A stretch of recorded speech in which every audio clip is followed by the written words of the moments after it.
오늘 이 시간은 작은 자의 성탄이라는 제목으로 말씀의 은혜를 나누도록 하겠습니다. 오늘 본문의 주인공은 들판에서 양을 치는 목자들입니다. 한밤중에, 그것도 겨울철에 양을 치는 목자들. 중동 지역이 우리와 같은 겨울은 아니지만 겨울이 되면 춥습니다. 지금 거기도 겨울이에요. 저도 이제 성지순례 가봤는데 밤에는 추워요. 패딩 잠바를 입어야 돼요. 이 사람들이 밖에서 저렇게 지내는 게 얼마나 춥겠습니까? 근데 저 사람들은 밖에서 지낼 수밖에 없어요. 첫째는 저들 중에는 예루살렘 성으로 들어올 수 없는 사람들이 있기 때문입니다. 왜냐? 범죄자들이 있기 때문이에요. 그래서 쫓기는 사람들이 숙식을 해결하고 생활을 하기 위해서 들판에서 양을 치는 목자들 틈에 끼어 있었다 합니다. 또 성으로 들어올 수는 있지만 들어가지 못하는 사람들이 있었어요. 누굽니까? 성 안에서 직장을 구할 수 없어 저기서라도 돈을 벌어 성 안에 가족을 책임져야 하는 가장들이 성 밖에서 밤중에 지낼 수밖에 없는 것입니다. 그래서 한밤중에 들판에서 양을 치는 저 목자들은 사회적 약자들, 소외된 사람들, 작은 자들이라고 볼 수 있습니다. 그런데 오늘 예수님께서 탄생하신 그 밤에 예수님의 탄생 소식을 제일 먼저 들은 자들이 바로 저 들판에서 양을 치던 목자들이었다는 것입니다.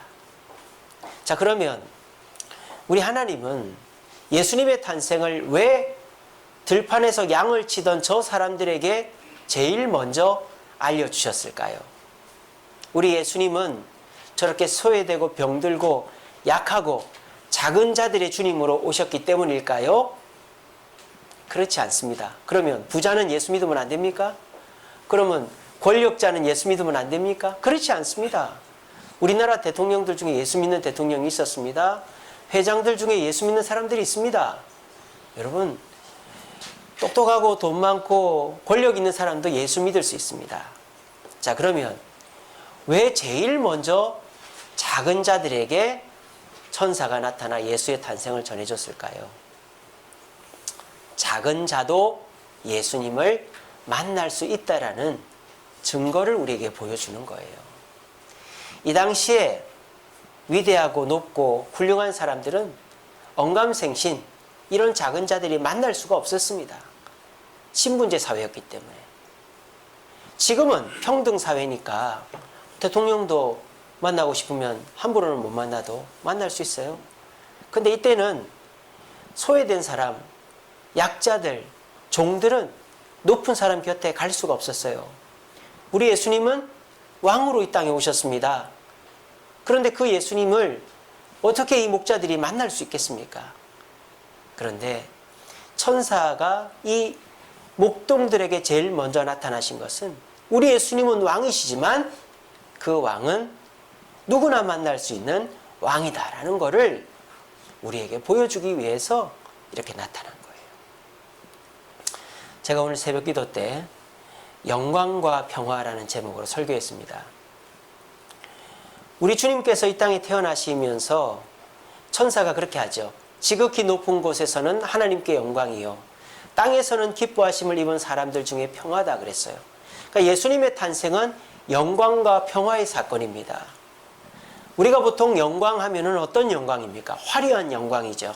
마치 로마 황제가 전쟁에서 승리하고 개선식을 할 때에 수많은 군중들이 모이고 그리고 꽃가루를 뿌리고 앞에는 전리품과 포로들이 있고 그 뒤를 이제 왕이 가는 그런 식의 이런 개선식을 연상할 수 있습니다.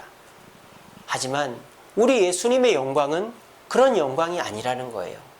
우리 예수님의 영광은 화려한 영광이 아니라 낮아짐의 영광이다라는 것입니다. 낮고 천한 곳에 태어나시고 낮고 천한 자들에게 먼저 나타나신 그런 영광이다라는 것입니다. 여러분들은 예수 믿으면서 어떤 영광을 원하고 계십니까? 우리 예수님은 출발부터가 화려한 영광으로 오시지 않았습니다. 그렇게 하시려면 충분히 하실 수 있었겠죠. 하지만 우리 예수님은 말구유에 태어나시고 천사들이 이 목동들에게 나타나 목동들의 찬송을 받으면서 태어나셨어요. 그러므로 저와 여러분들도 신앙생활 하면서 영광 받고 싶으시면 예수님처럼 낮아져야 될 것입니다. 자, 그리고 이 낮아진 예수님을 만나는 자에게 뭐가 임한다? 땅에는 평화가 임한다 그랬어요. 그런데 그 평화는 모두에게 임하는 평화가 아니라고 그랬어요. 오늘 누가복음 2장 14절에 뭐라고 되어 있습니까? 하나님이 기뻐하신 사람들 중에만 평화가 임한다 그랬어요. 이게 뭡니까?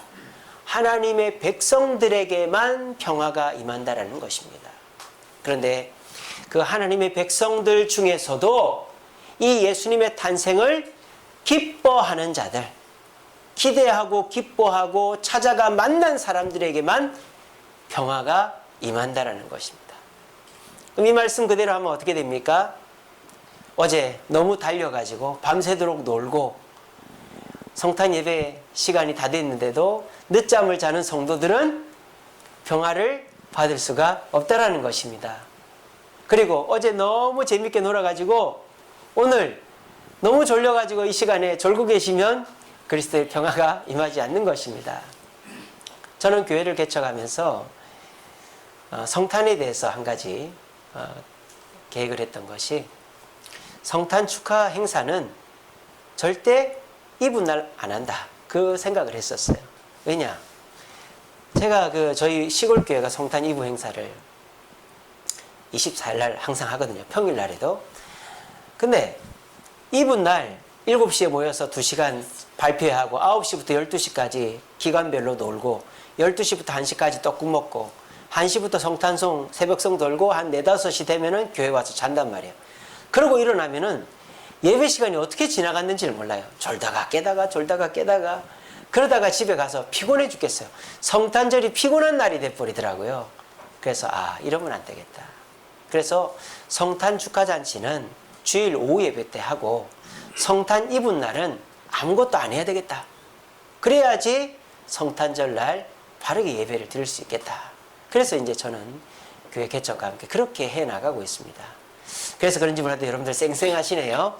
어제 그렇게 달리신 분이 없는 것 같아요. 네, 잘하신 겁니다. 여러분, 이 시간에 우리 주님의 성탄을 기뻐하는 마음으로 나오지 않으면 그 평화가 우리에게 임하지 않는다니까요. 또 이 시간을 기대하지 않으면 성탄이 우리에게 주는 축복과 은혜를 깨닫지 못한다니까요. 여러분, 우리 예수님은 작은 자들도 만날 수 있는 분으로 오셨습니다. 그러니까 여러분들도 모두 예수님을 만날 수 있어요. 근데 예수님의 만남을 기대하지도 않고 기뻐하지도 않고 준비하지도 않고 나오지도 않거나 이 자리에 나왔으면 그 주님의 영광을 받을 수 없다는 것입니다. 오늘 이 시간에 말씀을 잘 들어보시고, 내가 그렇게 대단한 사람은 아니지만 내가 작은 자로서 이 성탄에 주님이 주시는 기쁨과 평화를 누리려면 어떻게 해야 되는지 말씀을 잘 들어보시고, 그 말씀 속에서 이 성탄 이후로부터 여러분의 삶에서 슬픔과 근심은 떠나가고 기쁨과 평화만이 가득한 저와 여러분 되시기를 간절히 바랍니다. 오늘 이 작은 자들에게 천사가 나타나 소식을 전했습니다. 그런데 이 작은 자들의 태도가 이 소식을 기쁨으로 바꿔놨어요. 이 작은 자들은 이 천사를 어떻게 맞이했느냐? 깨어 맞이했다라는 것입니다. 작은 자들은 졸고 있지 않았습니다. 깨어 있었습니다. 왜 깨어 있었습니까? 천사를 맞이하려고 깨어 있었던 건 아니에요. 자신의 일에 충실하려고 깨어 있었습니다. 그리고 천사가 나타났을 때 이들은 천사를 알아보았습니다. 그러니까 이들은 메시아를 기다리거나 하나님을 믿는 자들이었다라는 것이죠. 마치 아브라함에게 3명의 나그네가 왔는데 아브라함은 그들을 나그네로 보지 않고 예수님과 천사로 봤죠. 아브라함이 깨어 있었기 때문이에요. 10명의 처녀 중에 5 처녀는 자기의 직분을 생각해서 기름을 준비해서 왔어요. 근데 다섯 처녀는 기름을 준비하지 않았어요. 신랑이 온다는 소식을 깨어났지만 다섯 처녀는 들어갈 수 없었던 거예요. 이처럼 이 목동들은 자신의 현실에 충실했고, 그리고 하나님을 믿는 백성으로서 천사를 영적으로 깨어 알아보았다라는 것이 이 성탄의 기쁨과 평화를 맞이할 수 있는 그런 기회를 얻었다라는 것입니다. 이 세상 사는 사람들 중에서 누가 성공할까요? 누가 부자가 될까요? 누가 행복할까요? 환경과 조건이 좋은 사람이겠죠? 금수저 집안에서 태어난 사람이겠죠? 예, 그렇습니다. 요즘 세상은 더 그런 것 같아요. 똑똑한 집안 사람이 똑똑한 자녀를 키우고, 부잣집에서 부자가 나고, 권력자가 자기 권력을 승계합니다. 대한민국도 이제 그렇게 되어가는 것 같아요. 여러분, 하지만 저와 여러분들은 그렇지 못한다 할지라도 우리가 깨어 주님의 은혜를 갈망하면 우리들에게도 성공과 행복과 축복의 기회가 주어지는 줄로 믿으시길 바랍니다. 여러분, 어떻게 하시겠어요? 우리는 부잣집 출신이 아닙니다. 물론 부잣집 출신들도 계시겠죠. 우리는 똑똑하지 못합니다. 우리는 이렇게 좋은 환경과 배경이 없습니다. 그럼 어떻게 해야 됩니까? 그냥 이대로 살다 죽어야 됩니까? 내 자식들도 그냥 나처럼 살다 죽게 내버려 둬야 됩니까? 그렇지 않잖아요. 여러분, 어떻게 하시겠어요? 내가 부잣집도 아니고, 내가 성공하지도 못했고, 내가 조건도 좋지가 못해요. 여러분, 어떻게 하시겠어요? 그냥 그대로 사시겠어요? 대부분의 사람들은, 대부분의 작은 자들은 신세 한탄을 하면서 그대로 산다 이 말이에요. 근데 그 상황 속에서도 하루하루 현실에 최선을 다하고, 그리고 하나님 곁에 붙어 있으면 반드시 평화와 기쁨과 신분 상승의 은혜가 내려지는 줄로 여러분 믿으시기를 바랍니다. 게으르고 신세 한탄하고, 아이고 내가 옛날에는 옛날 얘기만 하는 사람은 절대 나아질 수가 없어요. 저희 아버지도 아무것도 없이, 아는 사람도 없는 진해에 내려가서 막걸리 공장에서 일을 시작했습니다. 근데 저희 아버지는 몸에 부지런함이 배어있는 분이었어요. 절대 몸을 놀리는 일이 없어요. 우리 옛날 어른들이 그러지 않습니까? 절대 땅하고 몸은 놀리면 안 된다. 그런 얘기 들어보셨어요? 옛날 어른들이요, 땅 한 평만 있어도 거기다 뭘 심어요. 저희 아버지도 저희 그 집 바로 앞에 공터가 있었는데, 그 남의 땅이거든요. 거기를 놀리질 않는 거예요. 그래서 거기다가 고추도 심고, 배추도 심고, 참외도 심고, 오이도 심고 그러는 거예요. 근데 어느 날 아버지가 오이를 심었는데 거기 참외가 나버린 거예요. 씨앗을 잘못 뿌린 거죠. 참외가 달려있더라고요. 그러니까 저희 아버지는 참 부지런한 분이었어요. 그래서 저희 아버지 밑에서 저는 배 한 번 골아본 적 없고, 옷 한 번 헐게 입어본 적 없고, 고무신 신어본 적 없습니다. 저희 집은요, 어렸을 때 피아노가 있었고요, 칼라 TV가 있었습니다. 제 아버지가 사줬어요, 그렇게. 그래서 저도 게으르진 않습니다. 절대 몸을 놀리지는 않아요. 근데 저희 아버지가 그렇게 해서 집 사고 저희들 다 키워서 이렇게 키워놨어요. 저는 그런 저희 아버지를 보면서 자라서, 저희 아버지는 초등학교밖에 못 나왔어요. 근데 저는 대학까지 나오고 이렇게 목사가 됐습니다. 저는 저희 아버지의 부지런함을 제가 닮아서라고 생각해요. 근데 참 안타까운 것이, 참 효도는 부모한테 효도하려고 해도 부모는 기다려주질 않더라고요. 우리 아버지 자리가 저기잖아요. 이제 저희 아버지가 교회를 못 나오십니다. 요양원에 들어가셨어요. 참 여러분, 효도하십시오. 효도는 정말 할 수 있을 때 해야 됩니다. 부모님 건강하실 때 효도하십시오. 우리 특별히 청년들 나중에 후회합니다. 저처럼 후회합니다. 제가 우리 교회 어른들만 보면은 뭐 하나도 해드리고 싶어요. 왜냐? 내 부모한테 내가 효도를 못했기 때문에. 저희 아버지가 한 2주 전에 제가 아버지 식사하세요 하고 방을 들어갔는데 방에다 변을 보신 거예요. 그걸 어쩔 줄을 몰라가지고 막 서서 있더라고. 바지 내리고. 화장실을 못 찾는 겁니다, 이제. 그래가 아무 말 안 하고 제가 다 치우고 팬티 빨고 그러고 식사하세요, 식사했어요. 오늘만 그러겠지. 그 다음날 들어가니까 또 그래난 거예요. 아무 말 안 하고 팬티 빨고 방 다 치우고. 그래도 벽에도 안 바르고 구석에도 안 바른 게 어딥니까? 그렇게 했어요. 그랬더니 이제 그 다음날 또 들어갔어요. 들어갔더만 변을 안 보신 거예요.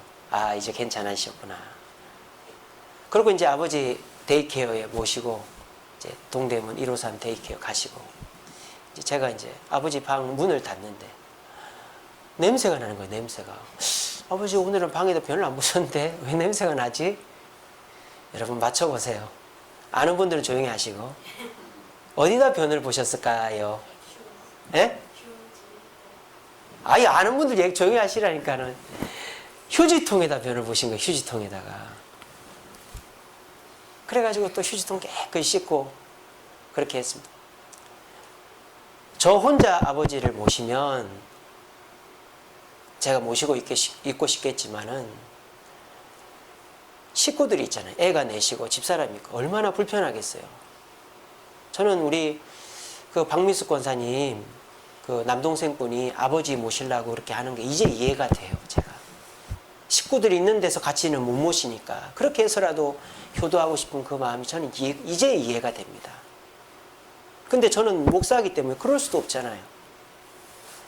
그래서 하는 수 없이 이제 요양원을 알아봤는데 요즘 남자분들은 요양원에서 안 받아줘요.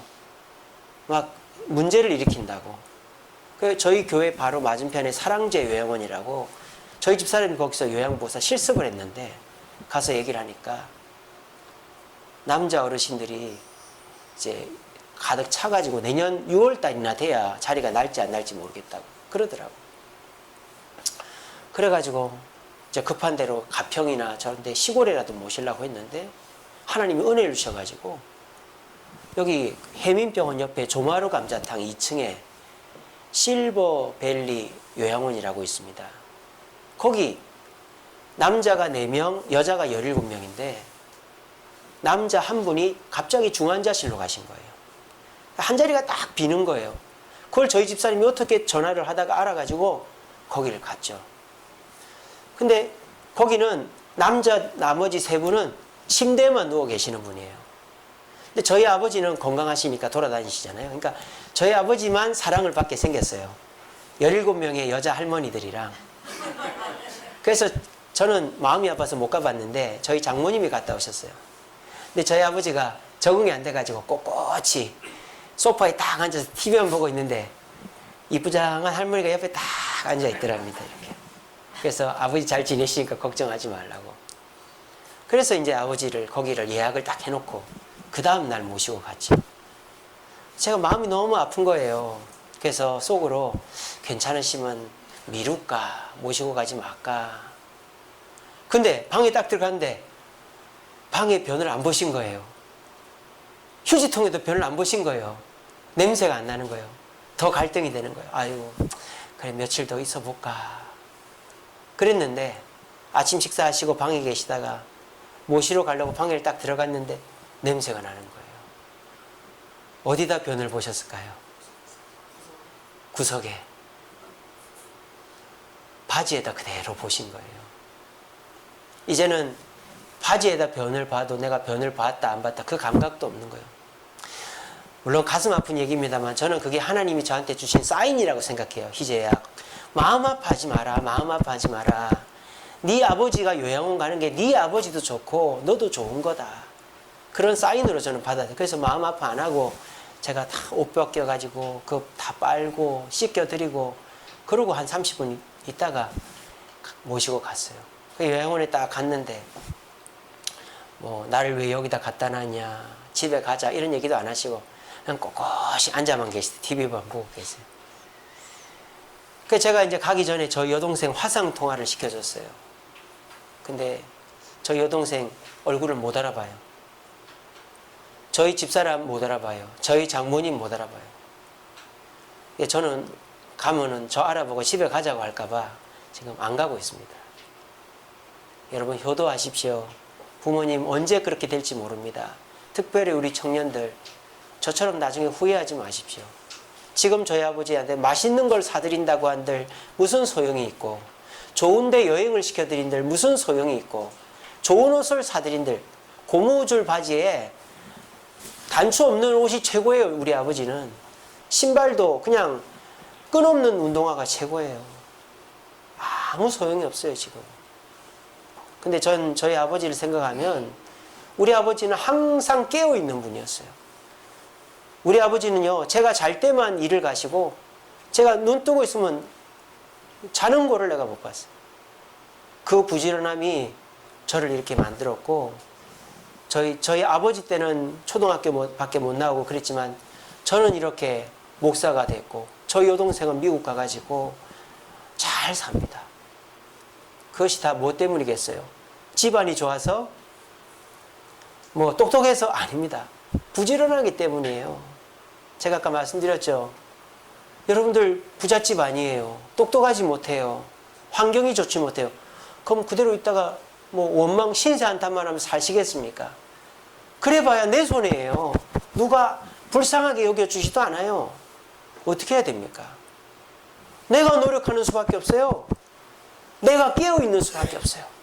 근데요, 깨어있더라도 어떻게 깨어있어야 됩니까? 하나님의 뜻 가운데서 깨어있어야 되는 거예요. 주님께서 말씀하시는 대로 부지런하면 여러분 반드시 성공하고, 여러분의 자녀들은 여러분들보다 훨씬 더 잘 살게 될 줄로 믿으시기를 바랍니다. 두 번째로 우리가 이 목동들을 통해서 받을 수 있는 교훈은 겸손했다라는 거예요. 자, 이 천사가 목동들에게 나타났어요. 그리고 온 세상에 왕이 났다 그랬어요. 구주가 났다 그랬어요. 근데 그 구주가 어디에 났다고 얘기한 줄 알아요? 왕궁에 났다고 얘기하지 않았어요. 뭐 최고급 서울 삼성 산부인과에 태어났다고 그러지 않았어요. 말구유에 태어났다. 이 목동들이 말구유를 모르겠습니까? 근데 이 목동들이 만약에 교만한 사람들이었으면, 자기 생각으로 가득 찬 사람이었으면 생각을 했겠죠. 아니, 왕이 났다고 하면서, 구세주가 났다고 하면서 말구유가 웬 말이냐, 이렇게 되겠죠. 그런 왕이면 나는 안 만날란다. 무슨 거지 왕 김춘삼이냐, 거지의 왕이냐, 무슨 말구유의 왕이 나느냐, 이래 했겠죠. 그런데 이 목동들은 평소에 자기 생각에 고집을 부리거나 뭐 이렇게 부정적이고 비판적인 사람이 아니라 겸손하고 자기 생각을 내려놓을 수 있는 사람들이었다라는 거예요. 그러니까 이 천사가 말구유에 태어난 구주라고 해도 그 말을 믿고 따라간 것입니다. 오늘날 그리스도인들이 너무 똑똑해졌어요. 너무 아는 게 많아요. 옛날에 우리 예수 믿는 분들은 뭐 학벌도 부족했지만 똑똑하지를 못했어요. 그냥 그저 교회 오면 설교 한번 듣는 것이 전부였습니다. 그리고 성경도 제대로 없었어요. 그 성경 있으면 성경 막 열심히 읽습니다. 근데 요즘 그리스도인들은 너무너무 똑똑해졌어요. 일단은 이 학력이 좋아졌어요. 웬만하면 대졸입니다. 고졸, 대졸 다. 옛날에 글자 모르는 사람도 많았는데. 그리고 교회가 성도들을 교만하게 만든 측면이 있습니다. 바로 제자훈련과 큐티입니다. 제자훈련, 말이 좋죠. 평신도를 양육하는. 근데 그 제자훈련이 성도들을 너무 교만하게 만들어버리는 거예요. 정말 이 사람들이 말씀을 배우면 배울수록 겸손해져야 되는데 교만해지는 거예요. 희한하죠. 제 아는 분이 한 2,000명 모이는 큰 교회 다닙니다. 근데 그 교회는 제자훈련을 수료를 해야 구역장도 되고 교사도 되고 할 수 있어요. 뭐 교회에 무슨 중직을 맡을 수 있어요. 그래서 그 제자훈련반이 항상 차고 넘칩니다. 근데 그 제자훈련을 수료한 사람들이 하고 싶어 하는 일이 뭔지 아세요? 제자 훈련 강사가 되는 거예요. 교사 안 합니다. 식당 봉사 안 합니다. 주차 봉사 안 합니다. 그 제자 훈련 수료한 사람들은 구역장 아니면 그 제자 훈련 강사만 하는 거예요. 그 제자 훈련 무슨 소용이 있습니까? 또 한국교회를 교만하게 만든 것 중에 하나가 큐티예요. 큐티. 여러분, 큐티는 천주교에서 온 건 여러분 아세요? 천주교에서 신부나 수녀가 평신도들은 성경을 공부하지 못하게 만들어놨어요. 강론하는 것만 들어야 돼요. 그러니까 평신도들끼리 모여서 성경 공부한 게 큐티예요. 근데 그게 이제 이 온누리교회를 통해서 우리 한국교회에 들어왔단 말이에요. 그래서 성도들이 3, 4모 모여서 큐티합니다. 그러니까 어떤 결과가 생겨요? 설교를 안 들어요. 목사 설교를 들으면서 판단해요. 이건 틀렸네, 저건 맞네. 그리고 성경 해석이 엉망이 돼버리는 거예요. 자기식으로 성경을 해석해버리는 거예요. 그래서 이 제자 훈련과 큐티가 오히려 성도를 더 교만하게 만들어버리는 것입니다. 그래서 우리 신학교 다닐 때 그런 얘기가 있습니다. 신앙서적을 읽지 말고 성경을 읽어라. 큐티하고 제자 훈련하는 사람들 집에 가보면 신앙서적이 꽉 들어차 있습니다. 얼마나 책 좋아하는지 몰라요. 근데 성경을 안 읽어요. 성경을 안 읽어요. 성경을 읽어야, 성경은 지식을 전달받는 것에서만 그치는 게 아니라 성령의 감동을 불러오는 게 성경입니다. 신앙서적 읽으면서 성령의 감동이 있을 수도 있죠. 하지만 신앙서적은 그냥 지식 전달이 80이에요. 성경은 따분하죠. 지루하죠. 하지만 성경을 읽을 때 성령의 감동이 일어나는 거예요. 졸면서 성경을 읽어도 성령의 감동이 일어나는 거예요. 이해를 못해도 성경을 읽으면 성령의 역사가 나타나는 거예요. 겸손해야 되는 것입니다. 교만한 자는 절대 기쁨과 평화를 얻을 수 없습니다. 판단하는 자는 절대 내게 주어진 기회를 잡을 수 없습니다. 이 목동들이 만약에 이 천사가 나타나서 말구에 메시아가 태어났다라는 말에 그런 것이 어떻게 될 수 있어? 왕은 왕궁에서 태어나거나 무슨 최소한 귀족집 자제해야지 저렇게 해가지고 어떻게 왕이라고 인정받겠어? 그러면은 이 목동들은 그냥 목동으로 사는 거예요. 목동으로. 아무런 변화가 없는 거예요. 근데 이 목동들이 예수 그리스도를 만나고 예수 그리스도를 경배하고 난 다음부터 저는 목동 일을 그만뒀을 거라 봅니다. 주님의 제자가 되고 또 초대교회의 유명한 일꾼들이 됐을 거라고 저는 봅니다. 여러분, 하나님의 은혜가 없는 것이 아닙니다. 오늘 이 자리에도요, 이 말씀 속에서 은혜 받는 분들이 있습니다. 어떤 분들이 겸손하게 그 말씀을 귀 기울이는 자가. 하지만 신앙서적에, 제자훈련에, 큐티에 젖어서 판단하고 내 생각으로 고착화되어 있는 사람은, 자기 고정관념이 있는 사람은 이 시간에 설교의 3분의 1도 내 것으로 만들지 못할 것입니다. 부디 저도 그렇고 오늘 이 자리에 모인 저와 여러분들도 그렇고 겸손한 자세로, 누가 뭐라고 하면은 아니요라고 하지 말고 그럴 수도 있겠네요. 그렇게 상대방에게 대해서 긍정 표시를 하고, 더군다나 하나님의 말씀에는 절대 아니요라고 말하지 마시면서 겸손한 자세로 주님을 대하고 주님의 말씀을 들음으로 작은 자이지만 주님의 기쁨과 평화를 누릴 수 있는 저와 여러분들 되시기를 간절히 바랍니다. 마지막 세 번째로 이들이 작은 자이지만 기쁨과 평화를 누릴 수 있었던 이유는 적극적이었기 때문입니다. 자, 보세요. 오늘 천사가 베들레헴 시 무슨 구, 무슨 동, 몇 번지에 메시아가 태어났으니까 거기 한번 가봐라 그랬습니까? 그렇게 안 했습니다. 오늘 뭐라 그랬습니까? 그 구유의 예수가 태어났다고 그랬어요. 그래서 다윗의 동네는 베들레헴이거든요. 그러니까 다윗의 동네라는 말을 들었으니까 베들레헴이라는 건 알았어요. 그 사람들이. 그리고 그 구주가 구유에 있다라는 거. 이 두 가지 힌트만 있어요. 그러니까 이 두 가지 힌트를 가지고 찾아야 되는 거예요. 어떻게 찾아야 되겠습니까? 여러분 어떻게 찾아야 되겠어요? 집집마다 두드려야 되는 거예요. 집집마다. 그래서 뭐 모든 집을 두드리진 않았겠죠. 구유가 있는 집들, 마구간에 있는 집들마다 두드리고, 혹시 마구간에 뭐 신혼부부 뭐 아기 낳은 집 사람 없습니까? 그 물으면 다닌 거죠. 이들은 아까 말씀드렸죠. 예루살렘 성 안에 들어올 수 없거나 피치 못할 사정으로 못 들어오는 사람들입니다. 그런데 이런 사람들이 그 부끄러움을 무릅쓰고라도 두드리면서 메시아를 만나고 싶은 열망으로 두드리고 다닌 거예요. 그래서 예수님을 만난 것이죠.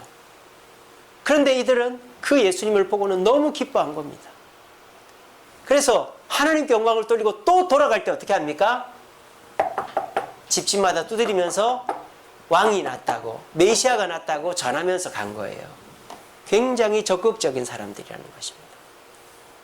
이 사람이요, 이렇게 좀 사회적으로 약자이거나 또는 경제적으로 부족하면 움츠려듭니다. 소극적이 됩니다. 그러니까 좋은 일이 있어도 그를 얘기를 잘 못해요. 또 내가 손해를 봐도 적극적으로 왜 그러세요? 말을 못해요. 특별히 우리 여자분들, 굉장히 소심하고 내성적인 여자분들은 나쁜 놈들이 막 해코지를 해도 찍소리를 못한단 말이에요.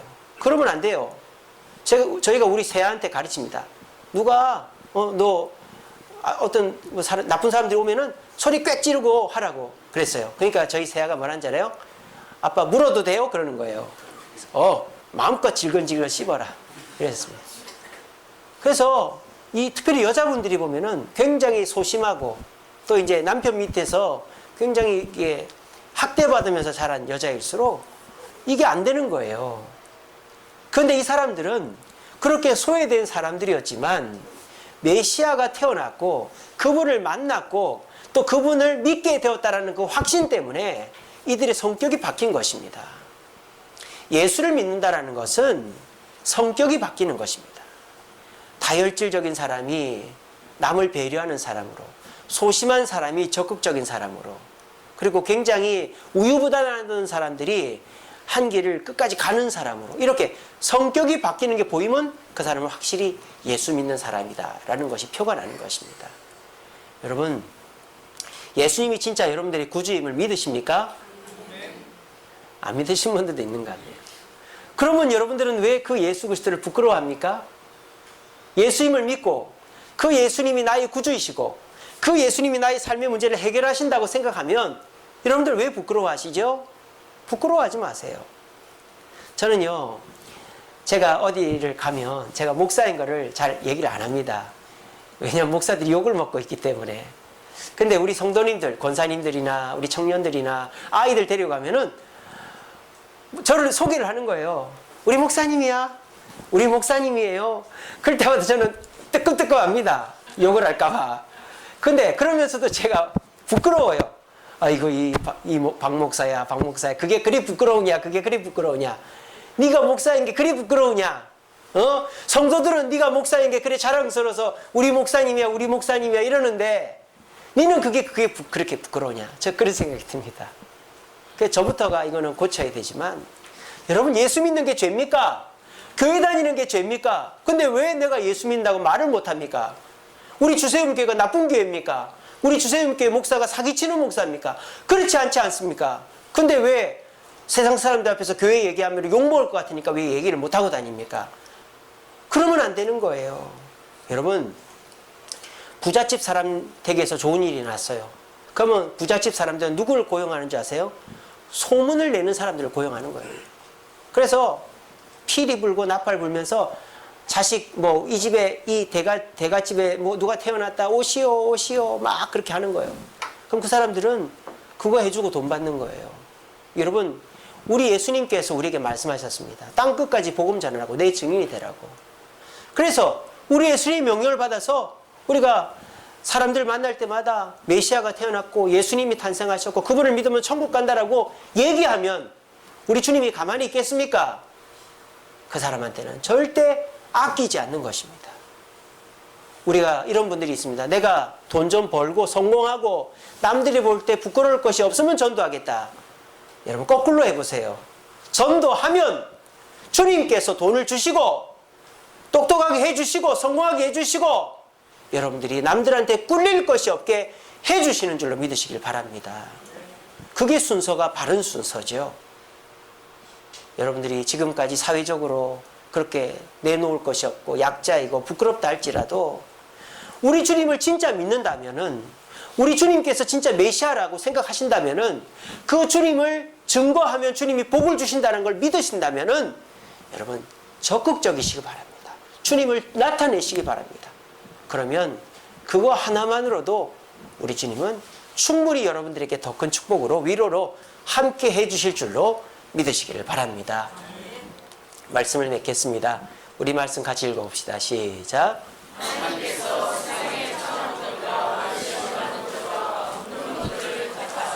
있는 것들을 패하려 하시나니 아무 육체도 하나님 앞에서 자랑하지 못하게 하려 하시니라. 아멘. 여러분 부자일수록 똑똑한 사람일수록 또 권력자일수록 자기 주관이 강해요. 그래서 자기가 생각하는 대로 합니다. 남과 교류를 해도 내 생각과 맞는 사람과 교류를 합니다. 그래서 로얄 패밀리라고 하잖아요. 대기업 총수들은 자기들끼리 사돈을 맺고 자기들끼리 파티를 하고 자기들끼리만 다니는 학교에 다닙니다. 그러니까 그 사람들은 천국 가기가 쉽지가 않은 거예요. 근데 부자나 권력자들 중에서도 겸손한 자는 천국 갈 수 있어요. 근데요, 우리 주님께서는 부자나 권력자들, 자기 생각으로 똘똘 뭉쳐있는 자들을 부끄럽게 하시겠다 그랬어요. 누구를 통해서?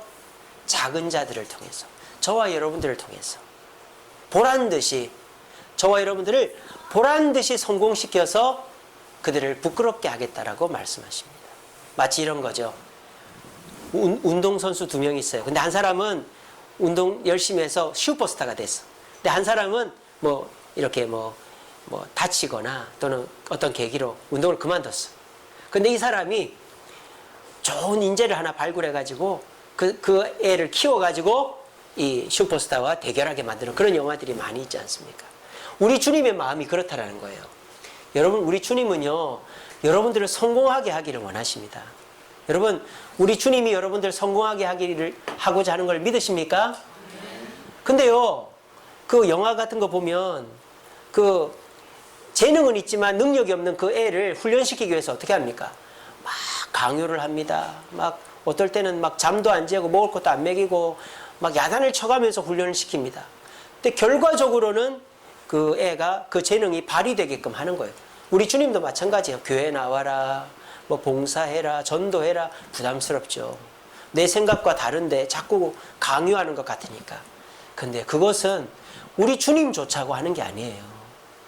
저와 여러분 좋자고 하는 거예요. 저와 여러분들이 작은 자에 머물지 않게 하기 위해서, 저와 여러분들이 반드시 성공하게 하기 위해서 그렇게 하시는 거예요. 그래서 저와 여러분들이 그렇게 성공해서 부자들을 부끄럽게 하려고 하는 게 주님의 목표입니다. 바꿔 얘기하면 저와 여러분들이 주님의 말씀에 깨어있고 또 겸손하게 주의 말씀을 받고 주님의 뜻대로 적극적으로 행동하면 여러분들이 부자, 권력자, 떵떵거리는 사람과 동급의 위치에 높게 해주시겠다는 것이 주님의 뜻인 것입니다. 우리 주님이 예수 믿는 사람 중에서 부자로 만들어주는 사람이 있습니다. 어떤 사람을 부자로 만들어줄까요? 돈을 많이 벌어도 주님 곁을 떠나지 않을 것 같은 사람은 부자로 만들어줍니다. 근데 돈이 있으면 오히려 독이 될 것 같은 사람은 돈을 적당히 벌게 해주시는 거예요. 그렇게 생각하시면 돼요. 예수 믿는다고 다 가난하게 사는 거 아닙니다. 우리 주님이 어떤 사람을 권력자로 만드십니까? 권력을 쥐어도 하나님을 최고로 생각할 수 있는 자에 권력을 주시는 거예요. 근데 권력자가 되면 될수록 주님께 떠나는 자는 권력 안 주는 거예요. 그게 오히려 복이죠. 여러분, 우리 주님이 우리를 부자 못 만들고 권력자, 똑똑한 사람 못 만들겠습니까? 아닙니다. 우리가 그 자리에 가서 변질될까봐 우리 주님은 우리를 이렇게 때를 보고 계신 것이죠. 우리 주님은 저와 여러분들이 성공하기를 바라십니다. 잘 되기를 바라십니다. 작은 자에 머물지 않기를 바라십니다. 오늘 이 자리가 작은 자의 성탄이지만 2020년도 성탄절, 2021, 22, 23 한 해 한 해 갈수록 작은 자의 성탄이 아니라 큰 자의 성탄, 또 작은 자지만 당당하게 살아가는 자들의 성탄이 될 수 있도록, 또 나는 작은 자로 인생을 마치지만 내 후대, 내 자녀들은 큰 자가 되어서 주님도 잘 믿고 세상 사람들도 부러워할 만한 그런 큰 자가 되어져가는 출발점이 오늘 이 성탄이 되기를 간절히 바랍니다. 아멘. 기도하겠습니다. 사랑해 주님 감사합니다. 오늘도 귀한 말씀 주시니 감사합니다. 목동들 작은 자였고